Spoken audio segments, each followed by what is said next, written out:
Well,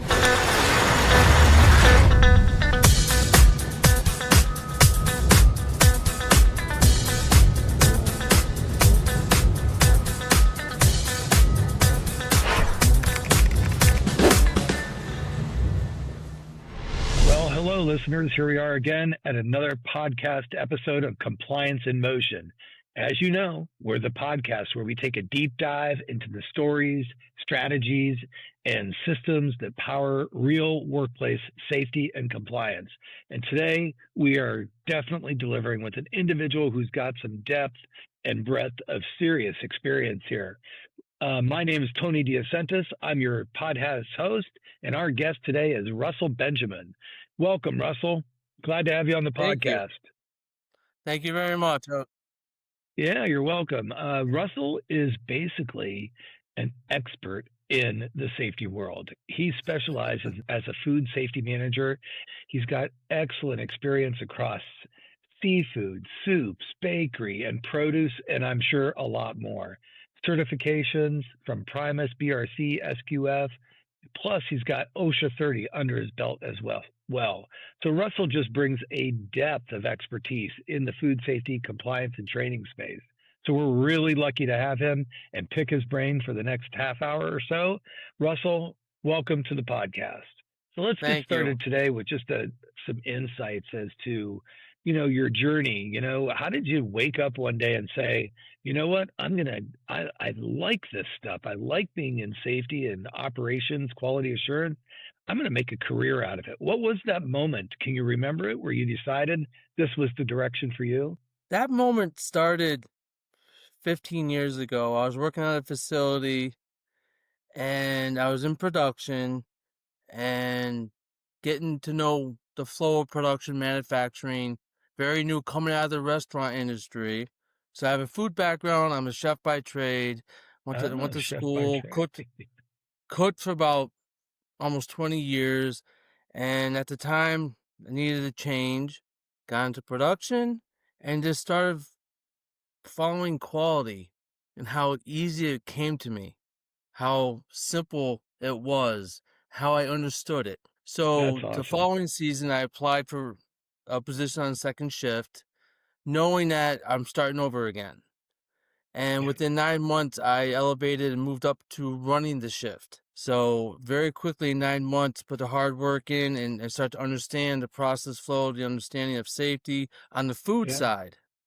And then 6 months after that, I was offered to run my own facility.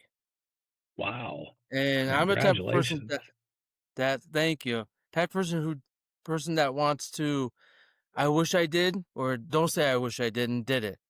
So I took the opportunity to run my own seafood facility, not knowing as much as obviously I know now. What I knew back then would be a totally different path. But I was thrown into the fire very quickly. But it kept grabbing me and kept enjoying it. I love hearing this because you're clearly motivated to do your job. And, of course, all of us out there, all of our listeners, we've chosen careers and hopefully we've all landed up in careers like Russell was talking about, where he just knew this was the thing for him. And for our younger listeners that are out there, I just want to point out the fact that what Russell just did was he basically walked you through a career path in the food industry on the front line, and how you can start in one space, learn the business, find out what motivates you, and end up in the spot where you really enjoy going to work every day. And then the accolades even come, and you might even end up running your own facility. I think that's a huge success story, Russell. Well, thank you. It wasn't easy at times. I had some failures, some successes, some learning, some setbacks, but to where I am today, to where I was 15 years ago, and to what I've applied into my portfolio, the growth of compliance of food safety, and tied it into facility safety, OSHA, facility. I train all my employees on safety of everything. If you look at the ground root of it, it's all the same fundamental function of compliance. They tie into each other. because you can't have one without the other. And it's just a spider web of different angles and passes that are just, it's always challenging. That's what I love about it. And That certainly makes for a good productive day to be able to problem solve. But I believe that you're the kind of person, when you mention your challenges and your lessons learned over the years, those were probably very much growth moments for you. You learned from them, you readjusted, and you pointed the ship in a new direction. With that in mind, let's talk about your career today and where you're at. So tell us what your typical day looks like. You get into the facility uh, and you have things you want to do, things you have to do, and things that you know are going to make the biggest differences around safety and quality. Tell us a little bit yeah. about what that day's structured like. So, if you're in the compliance field, the quality food safety field, you have a routine that is a weekly routine. It's part of your program, part of your prerequisites, part of what gets you to the end of the result you're looking for. So, any given day, I could walk in, like tomorrow, for example, is my busiest morning of the week. I do my environmental swabbing on top of my pre-ops, on top of my daily routine to ensure that we're producing safe quality product and in clean environment. Hmm. The other thing I do, I also handle a lot of HR personnel stuff, Oh, employee geez. stuff on top of the safety stuff. So I could walk in tomorrow morning knowing that I have X amount of time to get my routine done before the lab comes and picks up our samples. Or I could walk in tomorrow and there'll be a huge safety issue, employee injury, Hmm. termination. It could be a multitude of whatever. Or we get a letter from something else. I also deal with all the workman's comp and insurance stuff. So I've really tied all this in. So my day can start at A and I had to bypass B, C, D, and F because I had to handle D or J and Yeah. then go back to A and go through my routine. So for the most part, I have a planned routine Monday through Friday of what needs to get done, what needs to be covered. I obviously support food safety production team, but I also oversee all the facility safety of the warehousing. So I have 130 employees plus our fleet to ensure that Mm. we're all doing the safest, best we can do throughout our day. Yeah. So it could really, I could get a text message tonight saying there's an injury and I have to, and that automatically Yeah. changes my routine, but knowing that my routine has to get done, so I have to be able to stop on the dime of one section, then go to another section and handle that. Then when that crisis has calmed down, under control, go back to the beginning and do it all over. Now, So, listeners, if you ever wondered what a full what if you listeners, if you ever wondered what a full plate is out there in the business world, this man has a full plate. You've got a lot going on throughout any given day. Now, I have a question for you. So, yep, there's a lot of people who are in organizations where there's an HR department, there's a facilities department, there's a warehousing department, and they each have like, their individual areas of accountability. I got to believe that even though there's some challenges when in your role where you are over top or managing safety and quality for each of those, HR functions as well as safety and quality, that there's a certain level of visibility that you get by having that higher level look. Talk to me a little bit about that advantage in your role. it's leadership and being there for the employees, regardless if it's something I'm an expert in or a part in. Being in quality and safety, I correspond. I work with all departments, so and I know all the managers very well. I've also gained their trust to ensure that the right judgment and right decision can be made at the point of decision making. But Yeah. also they can come to me for anything. The employees have an open door policy. Being visible, gaining the employee trust, the employer trust over a time period is beneficial to allow you to run your compliance. They understand where you come from. I have a job to do. On top of my job, I also want to ensure that we're doing everything we can under the compliance regulation. And that's where the food safety and safety kick in, and everything just turns into a spider web. So it's definitely, but to gain the trust of any employer from day one, it takes time. It really takes time because not only you have the employees to worry about, the consumers to worry about, but then you have the owners of the company. And Mhm. I have to be able to go to the owners of the company on any situation that I deem notable for them to know, or a decision I have to make that could be a certain outcome is when I go to the owners and say, "Hey, this is where I'm at." But Yep. I'm at the point now where I can handle 99% of the concerns and issues and day-to-day stuff where if I feel it's a red flag that I need to let the owners know, I go.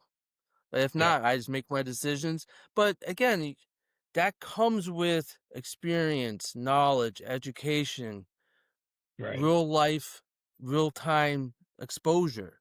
You just can't do that without knowing what the outcome can be. So, and So you that's have what I pride yeah. myself on because I'm very involved. So you really are touching all the different regulations. You've got your HR compliance regulations, you got your safety regulations, and you've got your quality assurance safe and then the accountability for all of those people in there.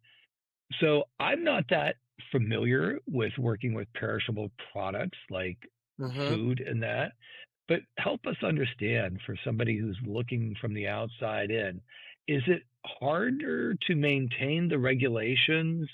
Not that you don't. I mean, I know you do, but does it amp up the challenge because you have these certain regulations, but when you're dealing with perishable product, it might Hmm. create some unique challenge in the process? Oh, absolutely. Every industry has its own unique challenges of compliance. If you go from raw cooking to cooling, it's a whole set of different compliance and regulations. I'm in the produce industry at this point in time where it's all ready to eat, high risk, it's because you can open a banana right there and then, you can cut into a cantaloupe and eat it. So there's no kill step. So compliance wise, my food safety program and the compliance world of produce is going to be different than your seafood processing facility where you bring in raw Mm, material, you butcher it, you cook it, you cool it to meet regulation temps. So any food processor ready to eat, you're always going to be at high risk, regardless of what the product you're running. I've done, allergens, granola, snacks, baking. So there's always going to be a risk because not just if you look at the bacterial point of view or pathogen point of view, but you have your GMPs, then you have your environmentals, as well as you have your machineries. Because mhm. anything can happen at any given point. And Right. that's where my 360 circle comes in with the million spokes. One day your whole facility can be running great. The next day you have a machine down. You have employee who got hurt. You have product that didn't come in or bad product that came in. And all of a sudden your test results aren't working because the concentration level of your ppms aren't proper. So then you gotta backtrack how far that went. So there's the entanglement of the spider web on top of the other day-to-day stuff. There's a lot going on. Compliance, I've said this about 5, 6, maybe even 10 years ago. It's gonna get harder Yeah. because the public is learning more information and understanding about it. Because back in the 70s, 80s, you had the stomach bug, you had food Mhm. poisoning. But now, with the new traceability law that's coming out into play, that we're trying to backstep and trace backwards as fast as we can to get the consumers the information and the help they need, identify the bad product to figure out where exactly happening and limit the exposure. It's not about Mhm. the product. It's not about the money the company is losing. It's about ensure the safety of the consumer because Mhm. you can't put Yep. a price tag on recall. Yes, you have your recall insurance. You have an idea what you're spending or losing, but you cannot put a price tag on when you hurt a consumer, hurt an employee. 'Cause that is Right. just goes back to your fundamentals of safety, food safety, compliance, ensuring that everybody is working in a safe environment as best they can, and it just do you see how I just keep going? I can Yeah, take one topic and absolutely. just keep turning it into Right. other things, and that's the Yeah. complexity of compliance, Yeah. and I tell everyone it's not for everyone. Food safety Yeah. compliance, OSHA safety compliance, it's not a walk in the park. It's Right. not simple. you have to work at it. You have to be involved. You have to read up on the latest information, review what is going on, find out what's trending out there, what's happening. Why all of a sudden last year we had 10 hand injuries, this year we had none. What was the change? Oh, we got safety gloves in, boot, etc., vest. And you have to kind of do a few years of trending analysis to really determine where your facility is at. And that's the point I'm Yep. at now with this facility. I'm going on 4 years here. And I have completely culture changed on how we do things. And it's a challenge because then once you get to a certain point, is to maintain that point. You Yeah. strive for perfection. You strive for safety. You strive to meet and excel at what you're doing. That's the challenge. What's the hardest part, though, is maintaining that challenge, is maintaining that level of your whatever level you're looking to achieve. So So I typically, when I look at organizations who have that drive like you do and your organization, because obviously you have the support of your leadership to make these things happen and stick, the journey to get to a safety culture that's acceptable for any given organization is a tedious task. It's changing mindsets, it's empowering employees, coming up with the right cadence for training and all of this kinds of things. mhm, And then it's about sustainment. Once sustaining and improving based upon recognition of trends, like you mentioned, why did we have this one kind of injury last year and we don't have it now? What's changed? What mhm. else should we be changing and all of these kinds of things. So when you think about, that whole environment and sustaining it, what are a couple of things that you do? Is it your regiment around training? Is it your regiment around um, educating people on standard operating procedure? What are those foundational items that are the blocking and tackling that you have to keep doing them, or you're going to Mhm. slip and slide down? Your process is going to degrade. You notice I have a little grin on my face because I knew that's I what you were do, kinda yeah. asking. So, how my year goes, October, I take my last vacation of the year, and I prepare for our GFS audit, food safety audit. And then we get through our audit, and then in the spring, I do all our employee food safety and facility training. So, and then kind of summer's quiet, then I ramp back up again. We have weekly talks. So, what I've done the last 3 years, 4 years now is reevaluate my year process. How did I do in the audit? Not the score, not the final results, the preparation to that. How was it? And then I do the same thing for our facility training, our training room. I've changed it a little bit. I've also changed the context, and instead of just showing them slides, I'm more personable. I How I'm talking right now is how I talk to the employees because Yeah. I know what they're looking for. I know what they need. When you have a lot of turnover, it's a constant, ever new battle of training everybody. But when you have your Mhm. veterans there who understand it, they help you be that voice when you're not always the voice. So Right. I always look at my year in review. What could I have done better? What can I improve? Because you can't talk about the same stuff over and over. It gets Mhm. redundant. It gets boring. You get the eye roll, goes in one ear out Oh the yeah. other. So I Right. try to keep mixing it up. I try to get other voices in. I try to get more what's going on and how can I get the employees' attention. Hmm. So instead of Hmm. just being A, B, C, one, two, three, boom, boom. No, I'm more interactive, and we have I do weekly safety talks, for the warehouse as well as food safety, and even knows if you read up on that, after a while it gets redundant. So then, but I always talk about a safety topic when something does happen, either be food safety or facility safety, that immediately is the next safety talk because that's something Hmm. that just happened. Yes, we're trying to avoid injuries, avoid accidents, risk assessments, and anything.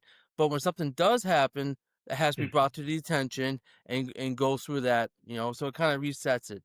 But yeah, no, every year I always evaluate how I performed the year before, regardless Cool. of my audit results, regardless Yeah. of our inspections, our federal, XYZ, is how did I do from the year before?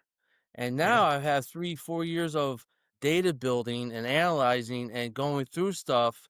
It's ne I'm seeing a difference. That's often a challenge for a lot of people is, first of all, they might be new to their position. They may be new to being a safety manager, let alone new to their position or their company. But they look back over 6 months, 12 months, and sure they did the basics of reporting and tracking, but it's hard to sustain. It's hard to keep up with all of the reporting. Do you have a particular process or tool that you use to help you maintain? It's, old school, uh, getting it done. I've looked at some, electronical, processes and programs, and for the facility I'm in now, it's not worth our benefit because I'm a one-man show. Hmm. I'm a one-man department. I don't Yeah, and I'm very hands-on. And how our process is very different than, the last place I worked at absolutely probably be more beneficial having an electronical system covering it. Versus here, it's very and besides, I like being in the rooms. I like engaging with yeah, employees. I like talking, seeing what's going on right. with the process. That keeps me Very hands-on involved in the approach. program. Yes. Yeah, Once in a while, I'll be back there cutting onions, cutting peppers, bagging, sealing. And that's also part of yeah. leadership. That also is part of here I am talking to you 11 months out of the year saying we have to follow SOP, SSOPs, food safety, GMPs. But in order to keep them engaged, I'm also out there on the line with them. I think that makes a big difference for the other team members, the other employees, to see the guy who has all these different roles actually just doing what it takes to help out and get the job done. Yes. Now, when we think about And like your organization and everything that's going on, do you have a particular problem that can you remember a particular problem that you tackled where you kind of invented or re-engineered a process to come up with a new solution so that the same thing didn't keep happening uh, over and over? It looks like you have a story or two there. Can you share it with us? oh, I've gotten in. My forte is I come into companies and I rip their food safety compliance apart because I have a certain way how I like things done that coincides with the FDA and state regulations and compliance, as well as any third party auditing scheme that they're going through, and the meeting the Hmm. compliances because I try to make it as simple as possible. Simple. The more you simplify it, the Hmm. easier it gets. And the more engagement and more understanding the employees who are trained are going to have to operate the paperwork and do the program. So talk about changing in culture and an issue. So years ago, when I took over my first facility, within 6 months, I had a marketplace LM issue. I'm not going to talk about the company or mention names, anything like that. And in the meantime, the plant manager went on vacation. And a document I was reading just was not making sense. It didn't seem right. Knowing that there's other stuff in the background, I'm not going to get into that. It wasn't linking up. It wasn't doing this for me. So I reached Hmm. out to, you know, and got the information I needed. And I knew right away, as soon as that person told me what has happened, I lost all trust in the plant manager. So while he's Hmm. on vacation, I sat down with the 4 owners. And this is where you have to be able to go to ownership, management, upper management, owners of the company who are paying the bills. We have a problem. But before you do that, cross your T's and Hmm. dot your I's. Make sure you know exactly what you're going to Right. present. So I presented it to Yeah. him, and immediately they told me to go to his computer. IT guy set it up and go through all his emails and everything. So changing the culture and process now that by doing that allowed me to take control of certain things I need to take control of. And we're not going to, back channel. We're not going to cut the corner on anything. And also what it gave me, I questioned myself. If I'm going to be in food safety, quality, compliance, do it honestly. Don't Hmm. cut corners. Don't lie. Don't snowball because it's not going to help you in the long run, especially now that Right. I've turned this into my career.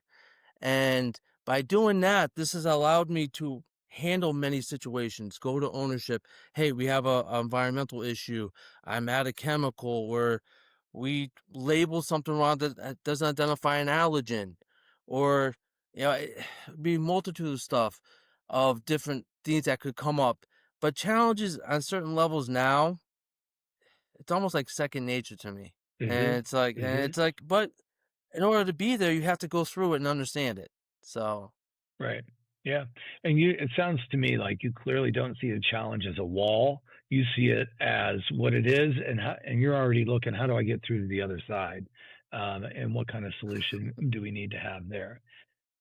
Without a doubt. yes, So, yeah. So now when you think about um, all of the career activities that you do. I believe you have your OSHA 30 training as well as an instructor yep, as well. So what is your rule of yes. thumb for employees? Is Do you have a culture where everyone is trained in OSHA 30, or is it select individuals and then they're transferring knowledge to other people? Talk to us a little bit about the importance of that being a part of your work environment. Yeah. So part of our food program and part of the generalization, we do all employee training. Now, I'm the only OSHA certified instructor trained employee at the facility because if I want to talk to other employees about it, I need that. It's kind of the trainer needs to be trained. So I got the Hmm. training done. The company took care of it because now I can talk to employees about lockout, tag out, about steel toe shoes, safety vests, awareness and surroundings. And, we don't have a whole lot of like electrical stuff or roofing stuff. So you have to take your certification and take what applies to you out of that. First aid, Hmm. blood-borne pathogens, like stuff like that. So what I do is I break down to each department, first shift, second, and third in production. And there's categories that each department will get, and then some categories not all departments will get based on what is the needs of what's going on. But everybody Hmm. gets facility safety training. If you're in production or warehousing, facility safety is most important for all employees, including managers, to have. And then Hmm. our production department gets a lot of food safety training. They get the blunt of the all the Yeah. I think I have 15 categories of training. And but it's also part of our requirement for our FDA as well as our third party auditing is to have a training matrix on certain categories and topics. And I've actually broken it down a little bit more based on the environment I'm working in. We do forklift certifications and we all do pallet jack certifications for employees who qualify, and as well as I train all of our CCP operators to run Hmm. our critical control points. And so, yeah, we have a whole, like I said, a spider web of different things. We have a food safety employee lineup. So I am the team leader for obviously safety training and facility and stuff like that. So we Yeah. break it down. Well, I should break it down to everybody gets at least 5 of the 15 topics. Food safety will get like 13 of the 15. Then we do forklift and pallet jack. Not everybody gets forklift, not everybody gets pallet jacked. All Right. based on your role in the company. So, Right. So when you start combining all of these regulations and certifications and step-by-step processes that must be completed, one of the things that jumps out in my head is, again, because you're dealing with perishable foods, and I would imagine that a lot of this stuff it has to be shipped exactly on time to get, so that it's has enough time to get from point A to point B where it needs to be consumed or whatever. Is there often mhm. a challenge between the safety or the regulation and we see the production shipping time coming fast at us? Um, there's always a human nature to kind of like take a shortcut here and there, but we don't encourage that at all in safety ever. No. Um, so I would imagine that there's challenges in getting it through people's heads that yes, the shipment date and time is important, but not as important as cutting any corners around safety. Talk to us a little bit about that message that you send out to your people. How I train, especially when I do production meetings, cutting the corner doesn't save time. Cutting the corner doesn't save money. All cutting the corner does is put us in harm's way of any potential situation. So I tell employees and managers and stuff like that, if you're gonna do it right and learn it. Because the more you learn it, the faster it gets. It's when you want to cut Hmm. the corner is when you're gonna lose time, lose money, put employees and consumers at risk. By not doing the right thing, yes, it may take longer at first, but it's like any job. The more you do it repetitively, understand the process, the easier it becomes. It's when you don't wanna Hmm. do it, you wanna cut the corner, make it faster, it's when you make your mistakes, you mislabel, you put the wrong product in, the wrong, box on the pallet, etcetera, and, it could be numerous of different mistakes because 'cause you're trying to rush. Yes, we all have outside lives of work, things you wanna do, you worked a long week, especially if it's coming on Saturday, but do it right eliminates other issues that I see that they don't necessarily see. All to them, "Oh, I got 15 cases done, 25 minutes, I'm done." But out of those 15 cases, you're underweight, you didn't sell properly, the labels are incorrect, the wrong pack date or codes on there. So really now you just Yeah. turned 20 minutes of getting it done quickly to 2, 3 hours of extra work. On top of that, I may have a customer complaint. Right. It is a domino effect. And then that's how I look Right. at it. So and that even comes down to cleaning, basic maintenance of the facility. Do it right, it's easier. Because next time you're gonna do it, Yep. you're gonna know how to go a little bit faster. You're gonna know how to do it right. Because the more you do it repetitively, the faster you'll get at it. That goes back to my catering days in the restaurant industry, where I have 1,000 pieces to do. All right, how do I tackle this first? And you just set up a process, you repeat it and repeat it and repeat it. Yeah, it really So, does. I think you hit the nail on the head when you said, one is every time you do this, you're going to get better and better at it. So your efficiency is going to come not from cutting corners. Your efficiency is going to come from experience. And second of yes, all, when you do cut a corner, it literally is the worst thing ever, and it's a domino effect, which could start with you as an employee getting injured, which is number one horrible. But from that point on, any other orders late, rework, all of these things have to happen. So the listeners out there today encouraging the teams that they lead, or if you're a team member, it's really about gaining efficiency through experience. And then, of course, there's times where you can take a look at the process. Maybe the process is 15 steps, and through your expertise and other people's expertise, you uncover the fact that we really could combine these two steps, or we can modify this step to make it shorter without putting anything at anybody in risk, or it's not cutting a corner. The other stuff was just, extra for whatever reason. So there's ways to think about optimizing a process without cutting a corner. Um, and absolutely. certainly, the priority number one is to just get better and improve the process through your experiences that you have. And speaking of experiences, I wanted to, like, before we wrap up today, I wanted to ask you a question around your background and your experience and all the things that you know how to do. What advice would you give to somebody who was thinking about going into um, food safety, quality assurance, and becoming a safety professional like yourself? How would like, Hmm. what two or three things would you say I would do these things and get them under your belt, because that's going to help you understand if this is the right career choice for you. Plus, it's going to help you stand out when you're applying for that job. What I would do if someone's looking to get into this career, I wish I started this 20 years earlier than I did. I started in my mid Okay. 30s because I was in the restaurant industry. Um, no matter what you choose in life, start at the bottom, learn the foundation of it, and see if that's going to be for you. See if you can see yourself doing it in 5 years. Because you're not going to be doing the same thing in 5 years. You're not going to be checking mouse traps in 5 years. But you're going to know how to do that very important step, but fundamental step. And you'll keep adding to your page. The more you can do, the more you can cover, the easier it's going to become. And that's in any job. We all know first job most people have in the kitchen is dishwasher.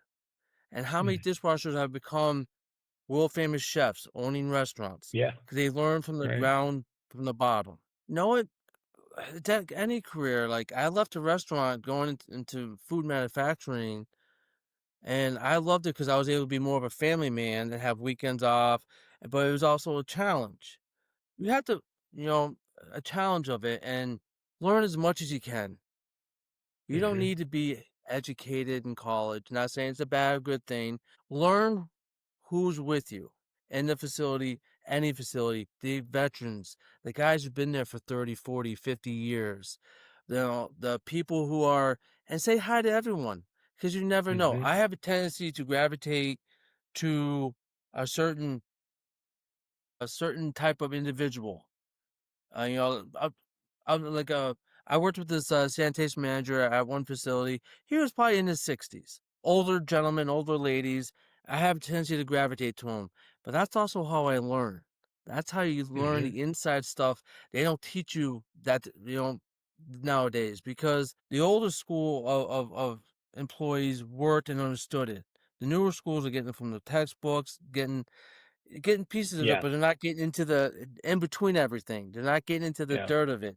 So learn, It, find a right. mentor, someone who you can go to for anything, ask anything, not just about work, but about life. Having a mentor in your life, especially in the complex places I've been at, has helped me tremendously. I've had three Hmm. major mentors throughout my career. Because before all this, I was also in the health and fitness. So Mm. I've had that's a whole different podcast for a whole different day. So I've Okay. done a lot of different things, very fortunate, but I've also learned from my failures. Yeah. And to learn from your failures and keep driving to success step by step, that's how you learn. And that's how Yeah. you go and succeed in life. And whatever your success may be, a millionaire, a house, a car, it, and that whatever it may be, that's what you need to drive after. So learn from someone at work, try to get a mentor, and just do the best you can, the best of your ability to what you Yeah. know, ask questions, and Yeah. just do the best you can. Yeah.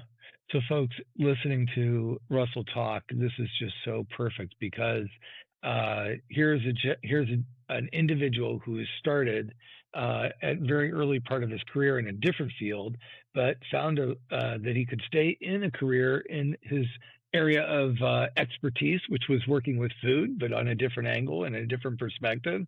But then just got involved and learned about every aspect of the job in every direction until he found that route that led him to his current existing career that he's in today, and hopefully for many years to come, because it seems like, and you truly do enjoy what you're doing.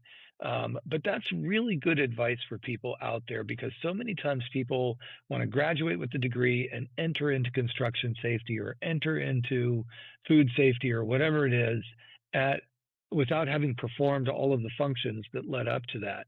And one of the biggest challenges safety managers and supervisors have, especially if you're a younger safety manager or supervisor, is getting together with tenured people that have been doing that same job for 20, 30, 40 years. So you really have to Mhm. understand what your lane is, how to build that credibility. And some of it does come from grassroots education. And then others, it could clearly come from know what you're an expert at, and know what the employees in front of you are an expert at, and together you can make it happen and come up with the best possible solution for safety, compliance, quality assurance. So, Russell, I wanted to thank you very much for participating today. It was great chatting with you. I love our Oh, format, just being able to pick your brain and kind of learn about your experiences and some lessons learned and go to advice that you have for our listeners. So, listeners, if you liked what you heard today, please be sure to subscribe, like, and share this podcast with your colleagues. Remember, our down to earth discussion is about getting behind the scenes with professionals like Russell, finding out what makes them tick, what their day's about, and how they arrived in a successful career. So we'll see you at the next episode. And Russell, thank you very much. and thank you.